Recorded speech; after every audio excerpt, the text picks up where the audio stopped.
Magandang araw mga kasari-sari. Ito na naman ang inyong palawenyang tindera, si Ate Tintin. At for today's video, syempre update tayo sa price and hauling mga kasari, no? So ipakita ko lang sa inyo kung gaano karami ang 3,000 pesos na pinamili ko. Kahapon, linggo, so nag-relax si Ate Tintin. Hindi ako namili. Bakit? Birthday ko kahapon. So ako ay 45 years old to be exact na mga kasari kahapon. Ngayon ay panibagong chapter ng buhay na Titintin. Yes! And then, Lunes ngayon, kaya kaninang maaga ay namili ako mga kasari, no? So, tingnan ninyo kung magkaparehas ba tayo ng presyo. Pero sa tingin ko, hindi naman nalalayo yung presyo natin. Kasi dito sa amin sa Palawan, medyo mahal talaga yung bilihin mga kasari.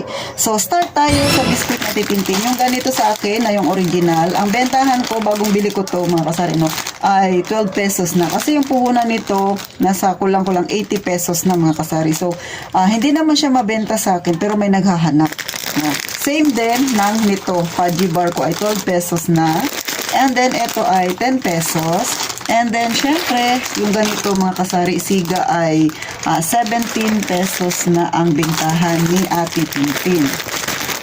Next, syempre, yung ganito mga kasari, per piece ito ay 5 piso. Yung ganito ay 12 pesos, yung Energen. Yung Calchis ni Ate Tintin ay 16 pesos. O, diba? Mabilis. O, next, yung ganitong mga shampoo. Lahat ng shampoo kong mga kasari ay 9 pesos na. Then, yung 200 ml na Silver Swan, ganito ay 15 pesos. Yung 100 ml ay 12 pesos. O, yung malaki ay 15. Next, yung eto kasalo malaki 25. Yung maliit ay 20 pesos mga kasari.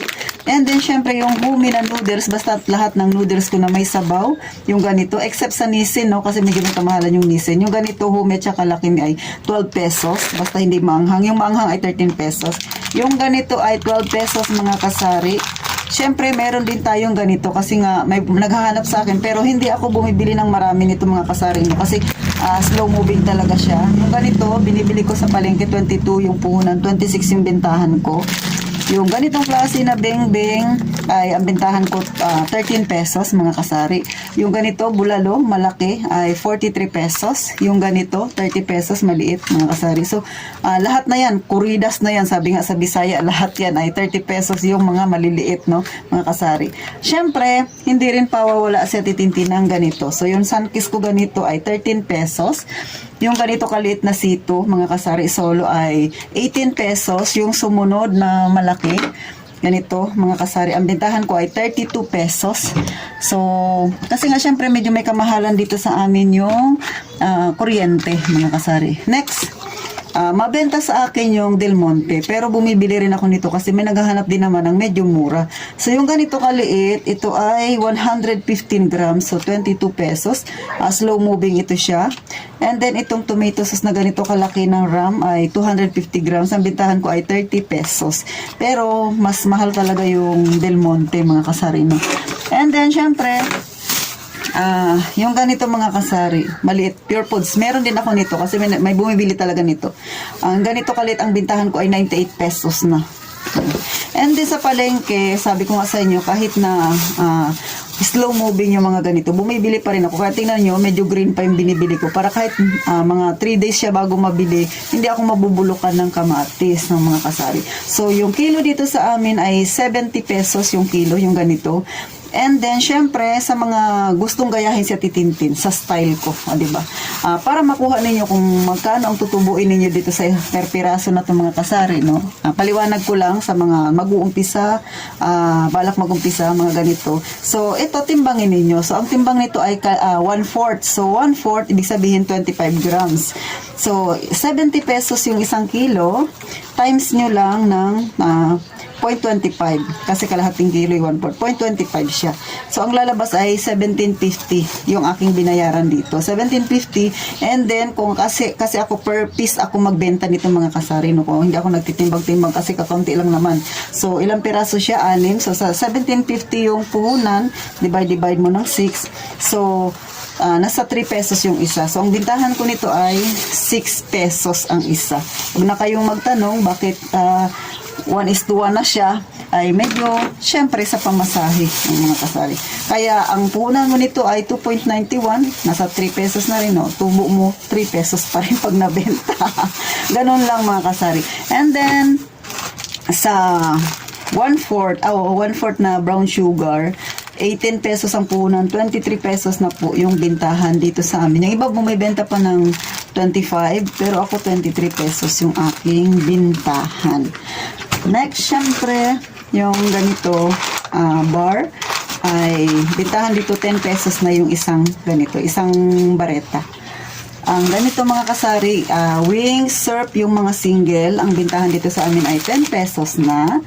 And then, syempre, yung ganito, tatluhan na surf, 18 pesos ang bintahan ko. Pero sa Downy, mas mahal ang Downy, 20 pesos yung tatluhan ko. And then 9 pesos naman sa mga single, yung normal na niya na sachet. Kasi may isa pang sachet na pang dalawahan yung dalawang labada. So, iba rin ang presyo niya. Nasa 12 pesos naman ang bintahan ng mga kasari. So, ganun si Ate Tintin, no, sa pricing. Siyempre, mga kasari, may binili rin si Ate Tintin na kailangan din sa tindahan dahil may naghahanap. So, gaya nito, Muriatic, bumili ako kasi may naghahanap. Bumili lang ako ng dalawa. So, ang bintahan nito ay 50 pesos na. Nasa 35 na yata. Ito mga kasari, 37. Nasa hindi lalampas ng 40 pesos ang presyo niya. So dalawa lang yung binili ko.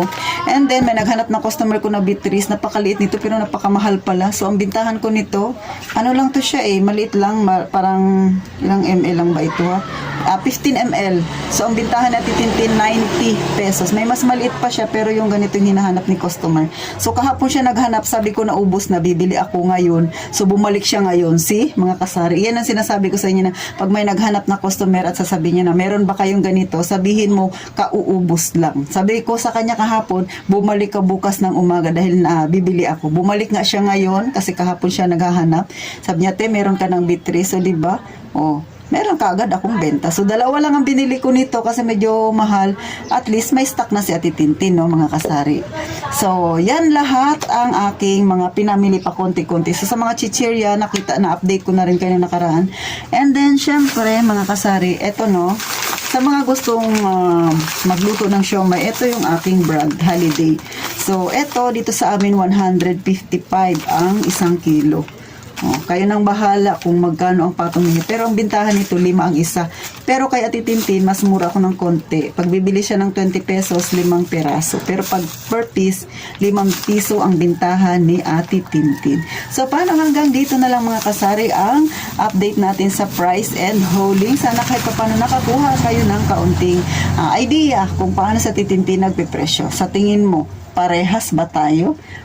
Nasa sa inyo na yan, pero tingnan nyo naman yung aking tindahan. So, isang araw lang akong hindi namili. Medyo ganyan ang itsura niya, mga kasari. Ayan, bungi-bungi na. Kaya nga, namili ako maagang-maaga pa. So, paano magkita tayo sa susunod na vlog na Titintin? Huwag kakalimutang mag-subscribe, please lang. At syempre, mag-comment kayo kung gusto ninyo magpa-shoutout sa susunod na linggo. So, paano gaya nga ng palagi kong sinasabi, mag-iingat tayong palagi, mga kasari.